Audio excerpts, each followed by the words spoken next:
Bueno, buenas tardes.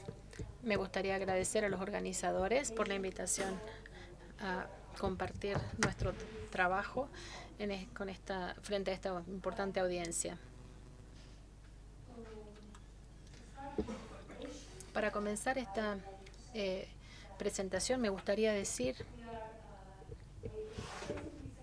que recientemente hemos celebrado los 40 años desde el nacimiento de este bebé de 1978, Luis, que fue el primer bebé de probeta en el mundo. Y a pesar de que se han realizado grandes esfuerzos para ayudar a las parejas infértiles para tener un bebé y concebirlo, después de todo este tiempo, la fertilidad asistida, las técnicas de fertilidad asistida solamente han aumentado las chances de concebir un bebé en un 20 a un 30%. En todo este tiempo, nosotros no hemos podido mejorar este porcentaje. Y la pregunta es ¿por qué? En 40 años no hemos podido mejorar, al menos desde la perspectiva del ovocito. La razón es que no sabemos cómo funciona el ovocito. Entonces, cada vez que nosotros hablamos o manipulamos al ovocito, nosotros nombramos diferentes aspectos. Hablamos de la maduración, hablamos de la maduración del citoplasma, hablamos de la fertilización, mencionamos también cómo el ovocito apoya el desarrollo de un embrión saludable, pero no sabemos en detalle todavía cuáles son los procesos que estamos manipulando cuando tratamos de concebir un bebé a través de la fertilización asistida. Entonces, para mencionar todos estos aspectos,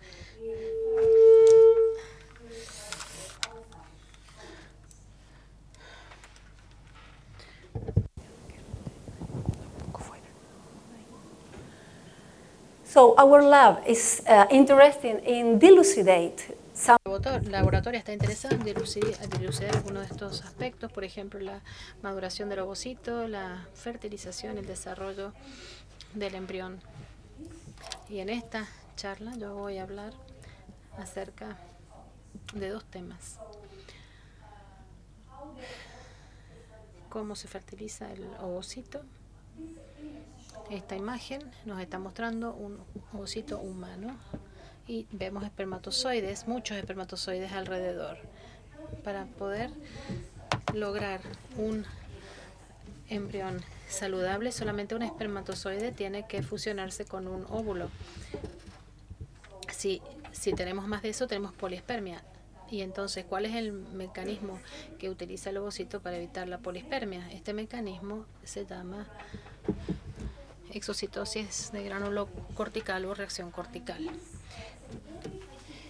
Y esta es una exocitosis muy específica en la cual, después de la llegada del espermatozoide fertilizante, se funde con la membrana plasmática y los gránulos ubicados en la región cortical se funden con la membrana plasmática para segregar su contenido y luego alteran la zona pelúcida y el espacio perivitalino. Y esto genera una barrera que impide la entrada del nuevo espermatozoide. Entonces nosotros estamos interesados en dilucidar cómo funciona el mecanismo de esta específica exocitosis. Todo lo que sabemos acerca de la exocitosis se ha estudiado en las neuronas. Antes de esto me gustaría decir que estos gránulos corticales solamente se funden si llega un espermatozoide y se funde con el ovocito. Estos gránulos nunca se renuevan si el espermatozoide se une. Entonces, como yo mencioné, estas personas, el doctor Rodman Schulman y Sudolf, ganaron el premio Nobel en el 2015 por sus contribuciones para el mecanismo de exocitosis, de la fusión con la membrana durante este proceso. Gracias a la charla del doctor Mayorga, la fusión de la membrana con la membrana se genera a través de un complejo proceso que es el complejo cis-SNARE. Se secreta contenido luego de la función con la membrana. La vesícula se funde con la membrana plasmática y segrega el contenido. Y esto se repite muchas veces para liberar el neurotransmisor. Lo que yo quiero destacar es que este complejo es formado por proteínas que se llaman SNAP y NSEP, que es muy importante en las neuronas porque este complejo libera el complejo cis-SNARE, que se forma después de la fusión para permitir que el ciclo de esta fusión se lleve a cabo, de esta vesícula se lleve a cabo. Por lo tanto, las proteínas que se mencionan, que son la alfa-SNAP y NSF, desensamblan estas proteínas. Entonces, ¿qué pasa con el ovocito? Si yo mencioné estos gránulos que no se renuevan, entonces la pregunta es si estas proteínas SNAP y NSF están presentes en el ovocito. Entre paréntesis voy a decirles qué significa SNAP y NSF. SNAP es una sigla por proteínas de adhesión de NSF solubles, y hay 3 alfa, beta y gamma. NSF es un acrónimo para función acetilalamida. Lo primero que hicimos fue ver si estas proteínas NSF y SNAP,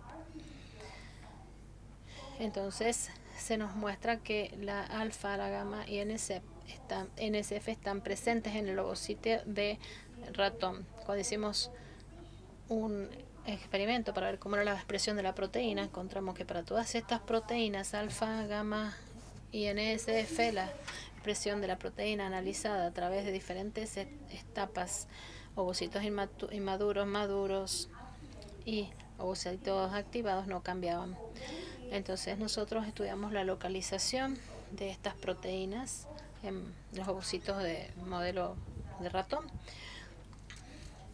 y vimos que NSF, alfa, SNAP y NSF estaba presente en la región del cortical a través de diferentes etapas de maduración o activación del ovocito. Entonces nosotros encontramos las proteínas, sabemos que al menos alfa, SNAP y NSF están ubicadas en la misma región que los gránulos corticales. Entonces nos preguntamos si participan en la exocitosis del gránulo cortical. Entonces necesitamos medir, por lo tanto, la exocitosis del gránulo cortical. Y antes de nuestro trabajo no había ninguna forma de medir cuantitativamente la exocitosis del gránulo cortical. Entonces desarrollamos un método muy especial. Esto nada más es para decirles que nosotros recolectamos ovocitos en diferentes estadios, inmaduros y maduros, y luego activamos la reacción cortical, y lo podemos hacer no solamente a través del esperma, sino también utilizando el estroncio, que es un activador patogenético que simula la fertilización por el espermatozoide. Entonces, volviendo a un método simple, nosotros establecimos este ensayo funcional para poder evaluar la reacción cortical. Voy a explicar en esta parte cómo interpretar los resultados para poder facilitar la interpretación de la próxima diapositiva. Utilizando LSA, que es un algoritmo. Si nosotros colocamos el gránulo en un ovocito no activado, podemos contar estos puntos y nos referimos a estos números, a esta densidad, como el 100%, porque representa todos los gránulos corticales presentes en el ovocito. Sin embargo, si nosotros activamos el ovocito con estroncio, vamos a estimular la reacción cortical y los gránulos corticales van a reducirse en el ovocito. Entonces contamos esto y aquí podemos decir que los gránulos corticales después de la activación son menores que el control. Si nosotros agregamos un inhibidor, vamos a bloquear el proceso, y si activamos el ovocito con estroncio, la reacción cortical va a ser inhibida.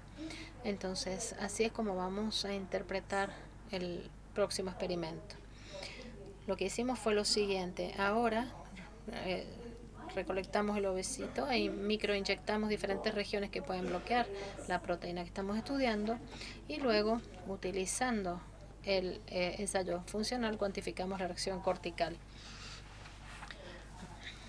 Y luego, lo que encontramos fue que microinyectamos un anti-alpha-SNAP.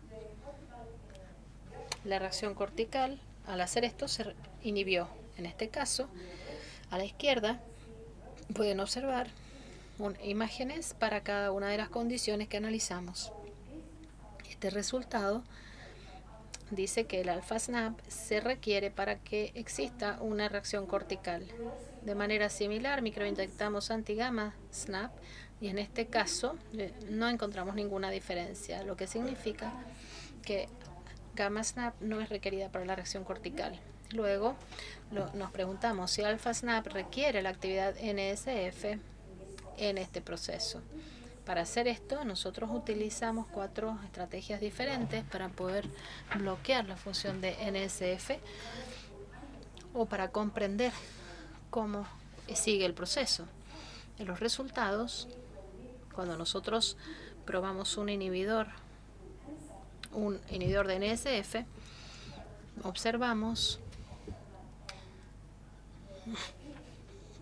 que la inhibición de la reacción cortical era dependiente de la concentración.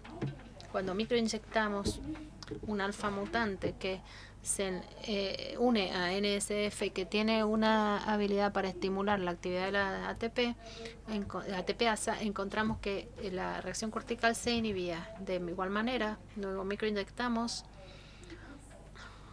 un mutante NSF, un recombinante, con proteína recombinante que se une a un complejo SNARE, pero que no podía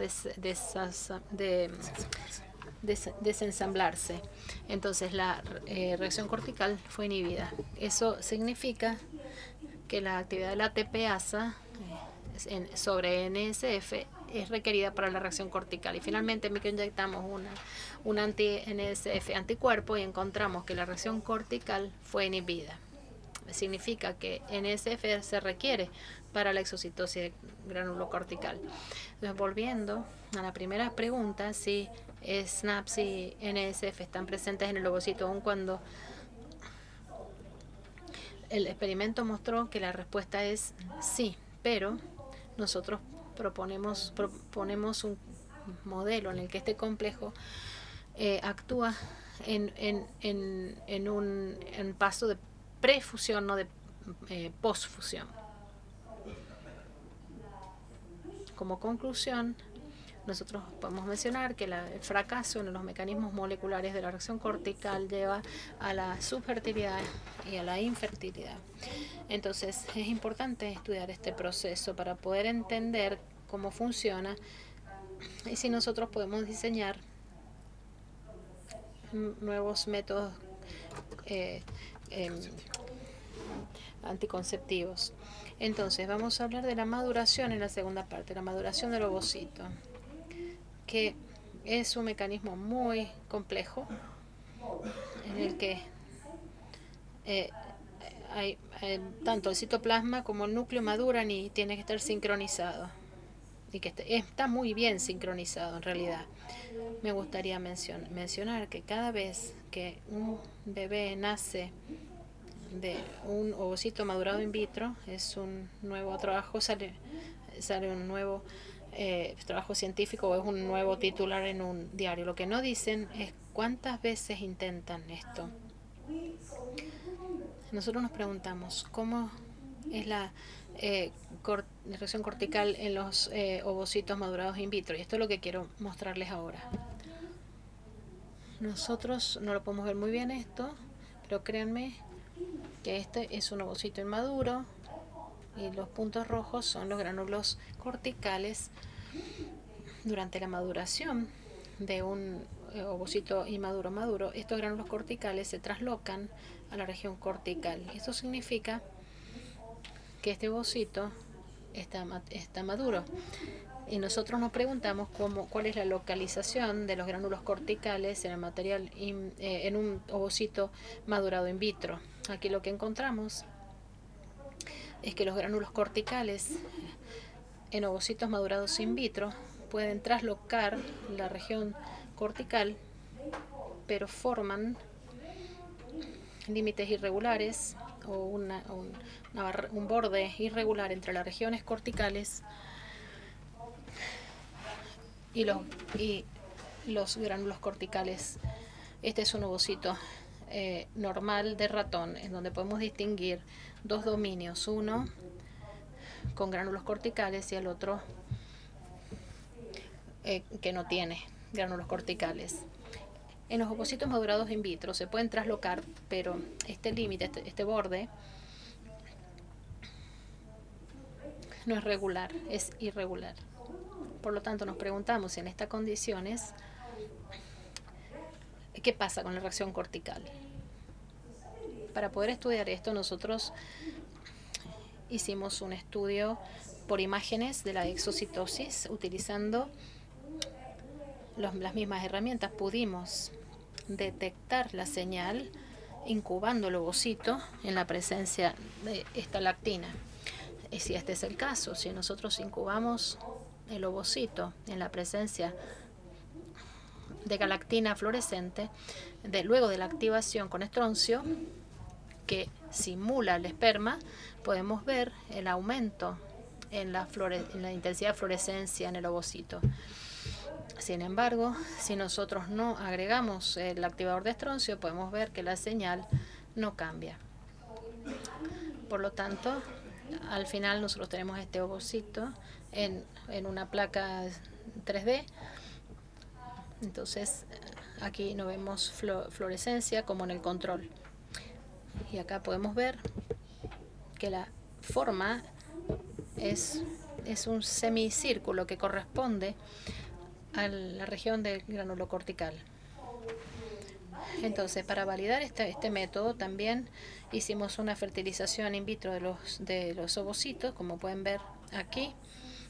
Este es el semicírculo que se ve en este embrión, que aquí incluye el plano ecuatorial y el plano superficial. Entonces nosotros validamos nuestro método.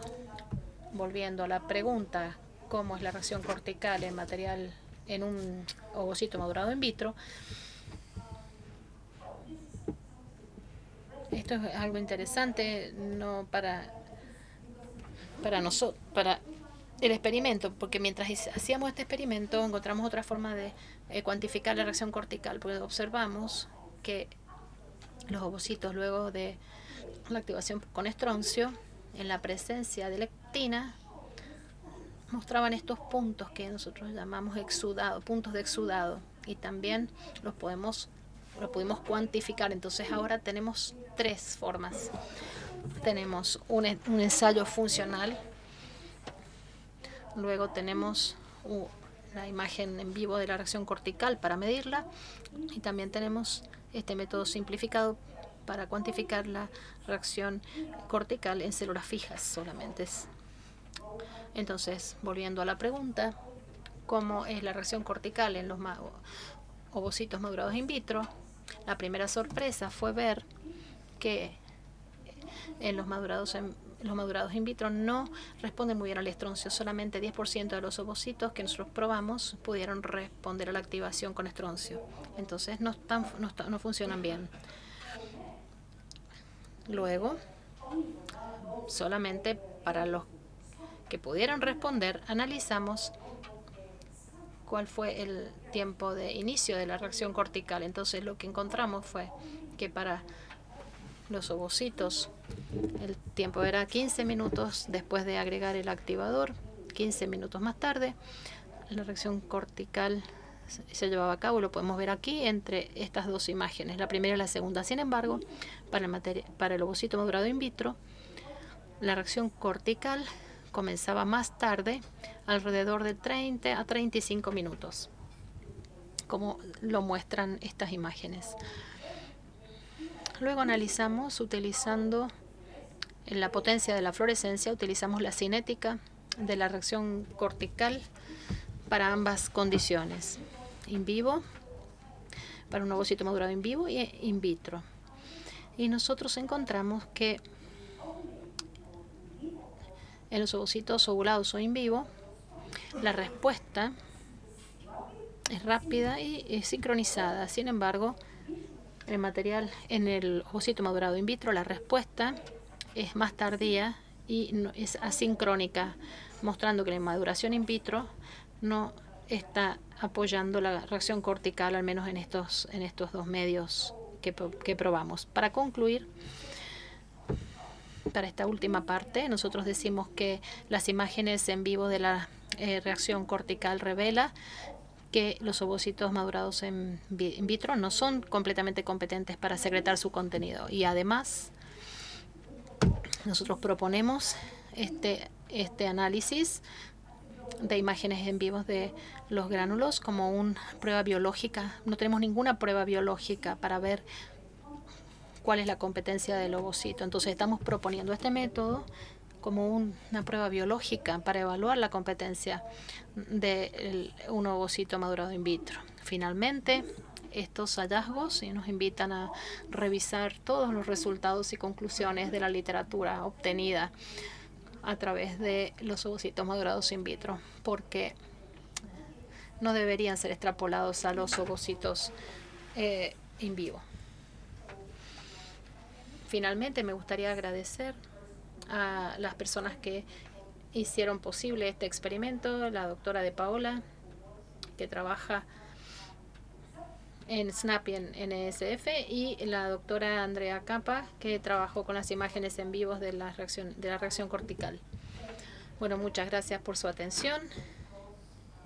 Y para aquellos que nos visitan en Mendoza en esta época del año, feliz vendimia.